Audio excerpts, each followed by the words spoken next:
Welcome to Halo Infinite Season 3, considered by many to be the turning point of this game. Today we're taking a deep dive into Season 3, what it has brought to Halo Infinite, and if 343 is going to pull off a comeback, or continue to dig themselves a much more significant grave. Let's start by talking about the narrative of Season 3. I can really tell they want to do campaign DLC for Halo Infinite, and flush out the story after the Banished destroyed the UNSC Infinity and put humanity significantly back in the fight. They built this facility off the grid to train the next generation of Spartans. Sounds pretty awesome, right? Well, unfortunately, like many things in Halo Infinite, it has not been handled in the best way, and the potential for it to be really awesome has been squandered. However, Season 3 has done some interesting things to this narrative. Spartan Din is a character I really didn't care about in Lone Wolves, but now I can say without a doubt I do care about this character. It is clear Season 3 is trying to do a much better job with the narrative, and honestly, I've really enjoyed what they've shown. To be honest, I was pretty confused at first, but this is what I've been able to piece together. Somehow, Spartan Din got a banished AI inserted in his helmet, which is connected to his brain. So basically what we're seeing is the banished AI tormenting him and taking him through memories, things he seems to regret, potentially the downfall of his squad, the death of Spartans under his command. It's a little unclear, but what we're seeing is a dream sequence. And yeah, it is pretty unsettling. The cinematic is pretty cool. It does look very nice. It also is very satisfying to see your own Spartan walking up like a total badass. If you compare this to the last narrative event, it's not even close. This is by far the best storytelling we've gotten when it comes to this training facility. The characters, you name it. A nice detail is Spartan Din kind of growls a little bit when he finds out you are part of the pack. I don't know, I just really like the feeling in this cutscene. I care about these characters now. I want to see what happens next. My theory is they're going to tie this in with the release of Infection. The banished AI is going to somehow either take control of Spartans in a simulation or Spartans on the training facility. And this will be the new lore behind the Infection game mode for Halo Infinite. That is my current personal speculation. Overall, this narrative has made me care. And again, it being ultra satisfying seeing your own Spartan. Despite the missteps with this narrative, having your own Spartan be a part of the story hasn't been done since Halo Reach. Let's talk about the battle pass. Now, unfortunately, there is not a lot of standout items in this pass. I'm talking about once you get to like tier 70, 80, and 90, there's really nothing here that's that exciting. It feels extremely underwhelming.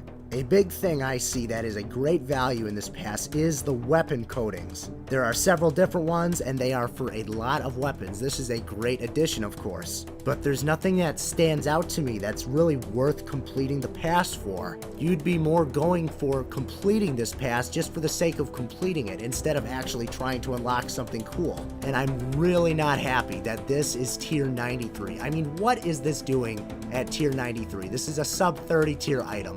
Brand new Sandbox elements have come to Halo Infinite with Season 3. The Bandit Rifle and the Shroud Screen. The Shroud Screen is pretty interesting. It's an item that I don't know how it's going to fit into Halo Infinite Sandbox at this time. Is it even going to be useful? I guess we'll see. And then the DMR has been added to Halo Infinite, as again it's called the Bandit Rifle. It's great to see a new weapon finally added to Halo Infinite, despite how long it's taken. Better late than never, I guess. The animations are great, and we will have to see how this is going to fit into Halo Infinite Sandbox, because right now, it's in kind of a weird spot. It might need some rebalancing and some retuning down the line. 3 new maps have come to Halo Infinite with Season 3, and they all have something in common. They all look aesthetically very nice. Oasis, Cliffside, and Chasm.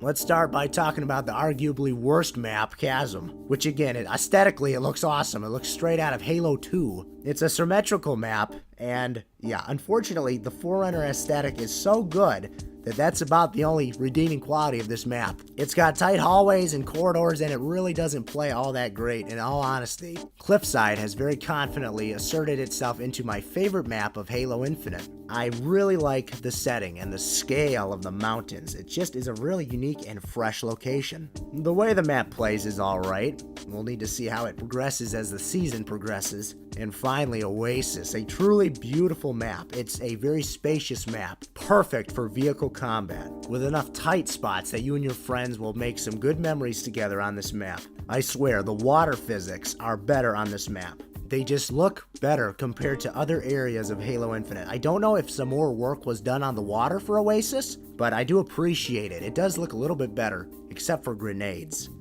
Overall, the 3 maps are an excellent addition to Halo Infinite, and they all look great, and Chasm doesn't play very well at all. 343 did some pretty interesting things with armor coatings in Season 3. The color red is now available, and you guys have no idea the biggest deal I was going to make about the color red in Halo Infinite. As somebody who was literally going to make a whole video about the color red and just rant absolutely unhinged, I am very happy that the color red is now available. As a highlight, they also changed the 152 coating to make it resemble what it originally was shown to be like. I was never motivated enough to go for 152, so if you guys have the Watchdog armor coating, congratulations, you are 1 in a million.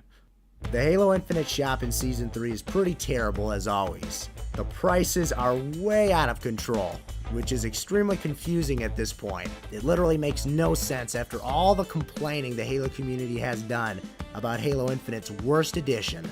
We still have no way to earn credits through playing the game, and you still cannot buy items individually. L. There's not much to talk about here other than how bad the shop is. It is by far the worst addition to Halo Infinite in my opinion, and Season 3 has not really improved it at all.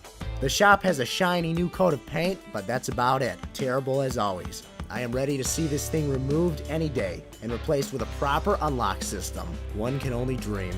And that's what I wanted to talk to you guys about Halo Infinite Season 3. Overall, I am happy with this, and it is providing me some good fun for now. Halo Infinite Season 3 is the kind of thing that people are going to play and then never touch it again. And that's really about it. That's all you can expect from 343. Nothing game-changing here, nothing spectacular. It's just alright.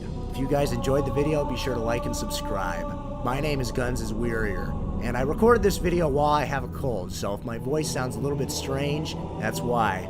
See you in the next video, guys.